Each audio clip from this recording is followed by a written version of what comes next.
The idea for this video started when one of my closest friends told me the other day that she woke up at 6 a.m.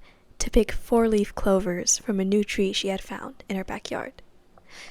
When I first heard about that, I was like, what? What do you mean? You woke up at 6 a.m. on a school day to pick 4-leaf clovers. I was so skeptical and critical of her for sharing that. And then I realized that she's not the one doing something wrong. I am. And that got me reflecting on why I'm doing some of the things I'm doing. I'll admit it right now. I'm a little bit of a resume builder. I'm a high schooler. I think all of us are caring a bit about college, at least if we're planning to apply. I really care about the activities I'm doing. I choose activities that I think college admission officers will like to see. And I think by doing that, it brings about this sense of falseness.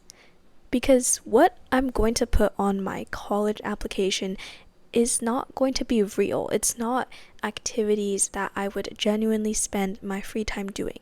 It's activities that I think that other people would like to see me do.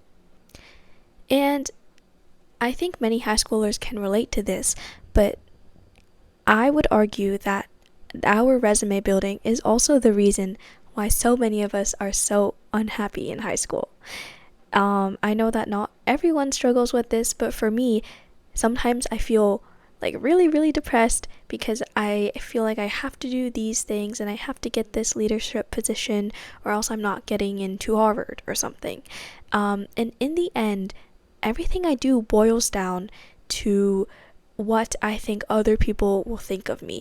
It all boils down to how I present myself in front of other people, how they are going to judge me, what they'll think of me.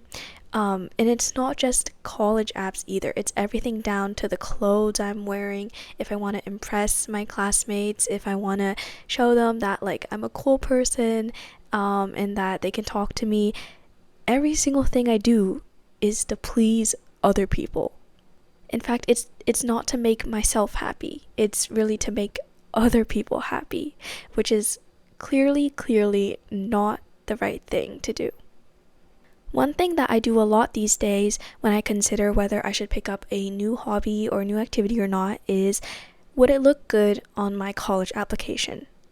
And that is honestly such a toxic way of thinking because we shouldn't need a reason to do what we want to do. In fact, the reason should be, I want to do it.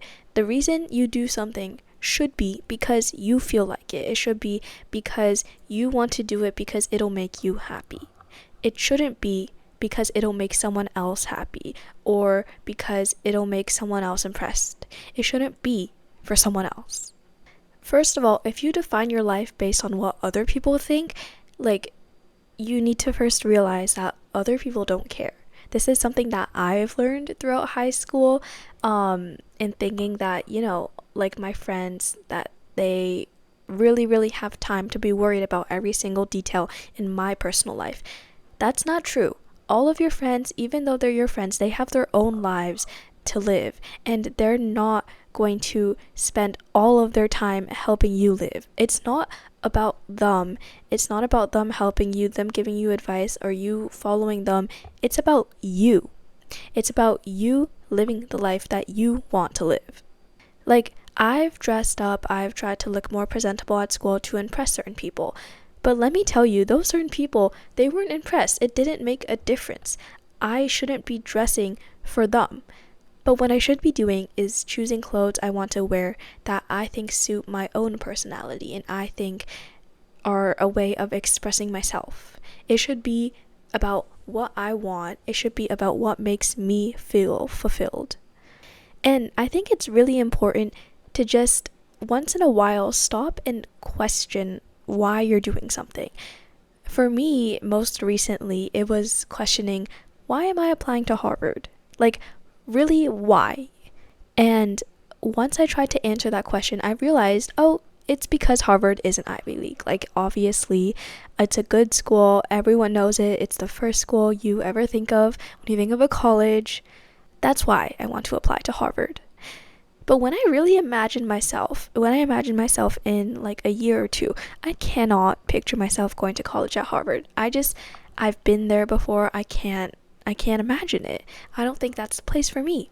And so that was like a huge revelation for me, because it was like, I've realized that I don't really want to go to Harvard. Like, I've been building and rebuilding my college list because I'm a high school junior and college applications are coming up. And as I keep thinking about it, I'm realizing this list takes a lot more time than you think, because you have to consider which schools could you really see yourself going to for 4 years? Which schools do you think you could survive for 4 entire years? Maybe you're in love with the idea of Harvard or the idea of MIT, because let's be real. It's a name. It's a title that you can show off to others. It'll make your parents proud. It'll make everyone proud. But if it doesn't make you proud, and if it doesn't make you happy inside, you should not go to that school. It is your life, and you have the choice. You have the free will to do what you want with your life. Don't spend it on pleasing someone else. And the next step after reflection is redirecting yourself. You have to realize that you don't have time to do everything, okay? You cannot be the one who's an all-rounder, who's good at every single thing, who has, all aspects of, like, what you'd consider a healthy life. Like, they have academics, they have sports, they have clubs, they have volunteer work, they have a part-time job. You don't need to do all of that. You just need to choose what you actually love to do and what you would actually be willing to spend your time on, because it's not a crime to spend your time doing something you love. I know that we often don't think that anymore, especially given school and this idea that we all need to work as hard as possible and get as little sleep as possible to get into college. That's not true.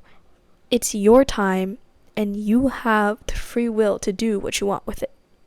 And honestly, as people, we have more agency than a lot of us would think. For me, I know not everyone struggles with this, but for people like me, we have a very hard time making decisions. But we need to realize that we have free will and that we can exercise that free will. We need to realize that in order to live an independent life, we need to start making the decisions. And we need to start learning from our mistakes too, because it's okay to make a wrong decision, but it's not okay to not make a decision at all. Because when we grow up, if we don't know what we want in life, if we can't decide what to do based on what would maximize our pleasure, then how are we going to live a life that we're happy with? How are we going to live in a world where we're required to make so many decisions? Consider that.